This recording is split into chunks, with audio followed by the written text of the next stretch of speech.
Good morning student. आज हम class first का एसएसटी पढ़ेंगे, लेसन 25 जिसका नाम है सहानुभूति। बच्चों, ये सहानुभूति जो है प्रत्येक मनुष्य के अंदर होता है और सहानुभूति कब दिखाना चाहिए हम आपको बताएंगे इस लेसन में। बच्चों, सहानुभूति जो होता है बहुत ही महत्व है हम सभी के लिए, क्योंकि सहानुभूति हम दिखाते कब हैं, सहानुभूति हम प्रकट कैसे करते हैं। अगर किसी को बहुत बड़ी कष्ट है, बहुत दुख है किसी को, और हम उसका सहारा बने, बल्कि हम उसको जाके सहानुभूति दें कि आप ऐसा ना करो, हम आपके साथ हैं, आपको कोई प्रॉब्लम नहीं होगी।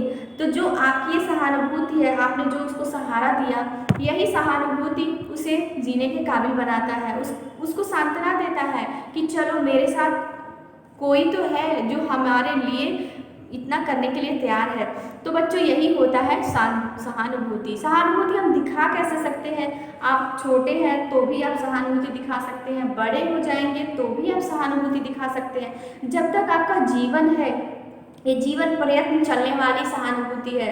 मनुष्य के जीवन में हर एक कदम कदम पे सहानुभूति की आवश्यकता होती है। जब कोई भी कष्ट आ जाए सामने, तो एक दूसरे को सहारा देना, एक दूसरे को सहानुभूति देना ही हम मनुष्य का धर्म है।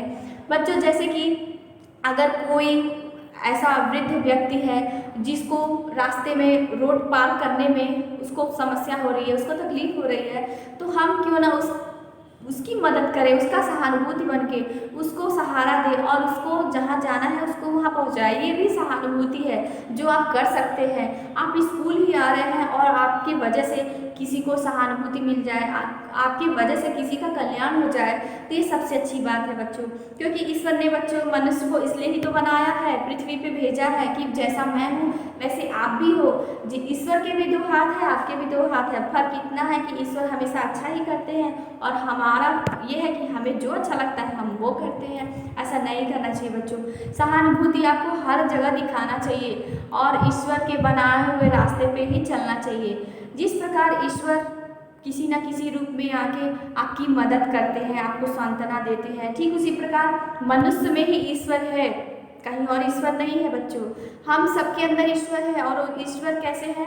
आप किसी के लिए मदद करते हैं, आप किसी का सहारा बनते हैं, तो वो व्यक्ति जिसका सहारा किया, आपने जिसकी मदद की, वो आपको ईश्वर से कम नहीं समझेगा। आप भले ईश्वर नहीं है, लेकिन आपका जो वैल्यू है उसके नज़र में आप ईश्वर हो।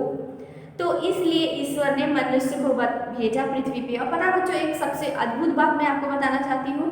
इस पृथ्वी पे एक ऐसा इंसान है जो मनुष्य है, केवल मनुष्य ही अपनी हंसने की, मनुष्य कब खुश है ये कैसे पता चलता है? हम हंसते हैं तो हमें पता चलता है कि हम खुश हैं। लेकिन आप बताइए बच्चों, आप किसी भी जानवर को हंसते हुए देखा है? नहीं। किसी भी पक्षी को हंसते हुए सुना है? नहीं। आप हवा को चलते हुए सुना होगा, हंसते हुए देखा? नहीं। इस पूरे पृथ्वी पे बच्चों एक मनुष्य ही है जो हंस के अपनी भावनाओं को व्यक्त करता है। अगर कोई हंसता है तो हम कहते हैं अरे वाह, क्या खुशी की बात है, क्यों हंस रहे हो आप? तो हम तुरंत पूछ लेते हैं। लेकिन उन जानवरों से पूछिए जिन्हें हंसना आता है, लेकिन हम नहीं समझते कि वो हंस रहा है क्या। वो जब रोएगा तो समझ जाते हैं, चिल्लाएगा तो समझ जाते हैं, बोलते हैं तो समझ जाते हैं, पर वो हंस रहे हैं ये हम नहीं समझ पाते और ना ही वो हंस पाते हैं। ईश्वर ने मनुष्य को इसलिए तो भेजा है, आप दूसरे का सहारा बनो, दूसरों की मदद करो और आप हमेशा खुश रहो। क्योंकि हंसने से हमारे शरीर में ऊर्जा मिलती है, हंसने से हमारा मन फ्रेश होता है और हंसना चाहिए हमें बच्चों, क्योंकि ईश्वर ने दिया है, जो ईश्वर ने दिया है उसका पालन करना चाहिए।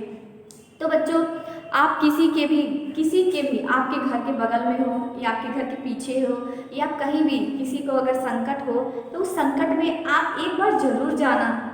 आप छोटे हो तो इसका मतलब ये नहीं आपका कोई फ्रेंड नहीं है। आपका फ्रेंड है, अगर उसको कोई प्रॉब्लम है, जैसे उसकी हाथ कट गई, कैसे कट गई, आप उसे पूछने तो जरूर जाओगे ना।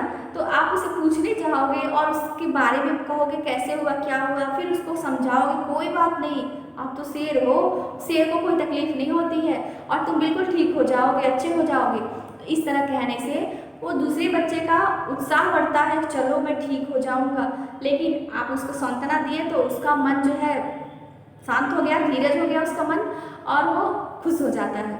लेकिन अगर किसी को दुख है, किसी को बहुत सारा संकट है और आप जाके कह दिया कि ओ नो अब क्या होगा, आप कैसे ये करोगे, आप कैसे वो करोगे, तो उसकी संकट और बढ़ जानी है बच्चों। ऐसा नहीं करना है। किसी के दुख में अगर हम सांत्वना नहीं दे सकते तो ये सब कहने की ज़रूरत नहीं है। और बच्चों केवल दुख में ही साथ देने की, सांत्वना की ज़रूरत नहीं है। आप अपने मित्रों को अपने सुख और दुख दोनों में इन्वाइट करिए। दुख में तो बुलाने की ज़रूरत नहीं है, सुख में तो ज़रूर बुलाइए और जितने लोग को हो सके उतने लोग को बुलाइए, क्योंकि अपने सुख में शामिल करना अच्छी बात है। और जो अच्छे मित्र होते हैं वो आपके सुख हो या दुख हो, किसी भी हालत में आपको त्यागते नहीं हैं, बल्कि जीवन पर्यंत आपके साथ रहते हैं। और ऐसे ही हमें होना चाहिए। तो बच्चों, आपने जाना सहानुभूति होती क्या है और हमें प्रत्येक जीव से, प्रत्येक मनुष्य से, प्रत्येक पक्षियों से सांत्वना दिखाना चाहिए। ये नहीं केवल मनुष्य से सांत्वना नहीं दिखाना चाहिए, आप किसी भी जानवर को किसी भी हालत में नहीं मारना चाहिए, सबसे प्रेम करना चाहिए। अगर हो सके तो किसी के कारण, किसी भी चीज़ के कारण आपसे कोई गलती हो जाए तो ईश्वर से जरूर क्षमा मांगना चाहिए।